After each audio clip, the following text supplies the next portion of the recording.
नमस्कार, ये आपका भारत लाइव है।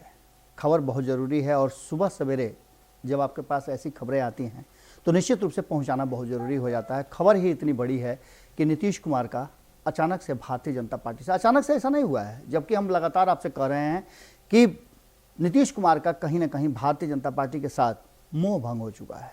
अब तो ये बात स्पष्ट तरीके से सामने आ गई है कि नीतीश कुमार का कहीं ना कहीं भारतीय जनता पार्टी से मोह भंग हो गया है। और ये बातें जब पार्टी के राष्ट्रीय अध्यक्ष ललन सिंह कहते हों तो आप समझ लीजिए कि इस बात में अब कोई संशय नाम की चीज़ नहीं रह गई है। हमने आपको पहले भी खबरों में दिखाया था कि ललन सिंह ने बातचीत के दौरान मीडिया से सीधी तौर पे ये बात कही थी। हालांकि वो पहले इनकार कर रहे थे कि हमारा संबंध ठीक ठाक है, हम 5 साल सरकार में रहेंगे। हालांकि वो आज भी ये बात नहीं कह रहे हैं कि हम सरकार से अलग हो रहे हैं, लेकिन जो उन्होंने इशारा किया है उस इशारे ने स्पष्ट कर दिया है कि अब लंबे समय तक नीतीश कुमार और भारतीय जनता पार्टी साथ नहीं रह सकते हैं। इसके पीछे कई ऐसी बातें सामने आ रही हैं, कई ऐसे तर्क सामने आ रहे हैं जो स्पष्ट कर रहे हैं कि नीतीश कुमार का और भारतीय जनता पार्टी का जो रास्ता है वो बहुत जल्दी अलग अलग होने वाला है। इससे पहले भी हो चुका है और कारण आप जानते ही हैं कि जब जब रूढ़ रवैया अपनाया है भारतीय जनता पार्टी ने, झुकने को तैयार नहीं हुई है,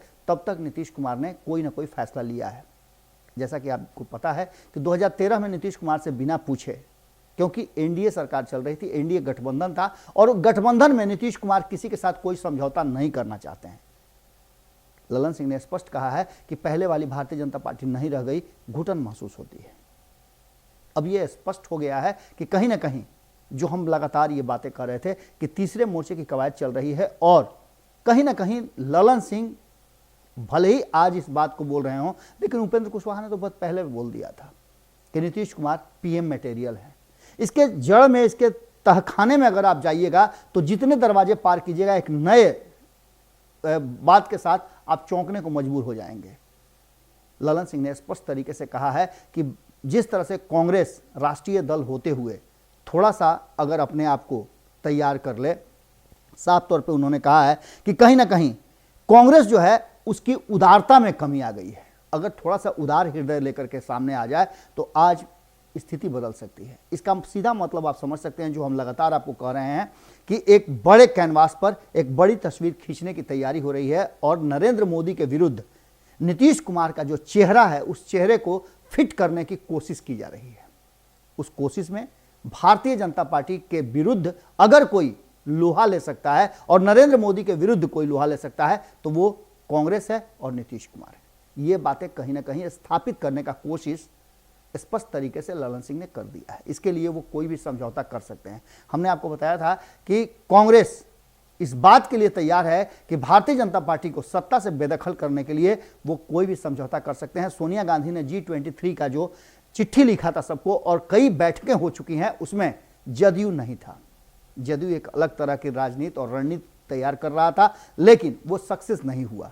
अब जो वर्तमान परिस्थिति है उसमें कहीं ना कहीं भारतीय जनता पार्टी से मोह भंग हो चुका है और यहां तक कि साफ तरीके से बातचीत के दौरान ललन सिंह ने स्पष्ट कर दिया है कि वो तैयार हैं, बस पहल G23 के दलों को करना है, यानी उस गठबंधन में जो लोग जुड़े हुए हैं उनको करना है। और ऐसी स्थिति में एक नई राजनीतिक धारा आपको देखने को मिल सकती है और ये बहुत जल्दी होगा। खरमास इस बार जब बीतेगा तो बहुत कुछ लेकर के आएगा। हम ये बार बार आपको कह रहे हैं और खास करके जदयू के संबंधों को लेकर के भारतीय जनता पार्टी से अब ये बात खुल करके सामने आ गई है। जब खुद अध्यक्ष ललन सिंह ने कहा है, जो कि नीतीश कुमार के बहुत करीबी हैं, तो इसका मतलब होता है कि साफ तौर पे बहुत बड़ा राजनीतिक परिवर्तन होना है और नीतीश कुमार ने इसका फैसला ले लिया है। हम आपको बार बार कह रहे हैं कि समाज सुधार यात्रा के तहत नीतीश कुमार जो घूम रहे हैं वो कहीं ना कहीं जनमत संग्रह कर रहे हैं, लोगों का मिजाज भांप रहे हैं और इस मिजाज भांपने की प्रक्रिया का अंत 16 तारीख को होना है जनवरी में। और 16 तारीख को जब होना है तो आप समझ ही सकते हैं कि उसके बाद खरमास खत्म और बिहार में बहुत कुछ खत्म। जुड़े रहेगा भारत लाइव के साथ, बहुत सारी खबरें अभी बाकी हैं जो आप तक पहुंचनी है। बहुत बहुत धन्यवाद, नमस्कार। अगर ये वीडियो पसंद आई और वह बिहार के राजनीति और बिहारियत से सरोकार रखेनी तो सब्सक्राइब बटन दबा के चैनल के सब्सक्राइब कर ली। ओजे एगो घंटी बा, ओकरा बटन दबा देला से कुल सटीक और मारक खबर रुआ मुफ्त में मिल जाई। अगर रउआ पत्रकारिता के हमनी के नया प्रयोग में सहयोग कर चाहतनी तो ज्वाइन बटन दबा दी। पेटीएम नंबर नोट कर ली 93868167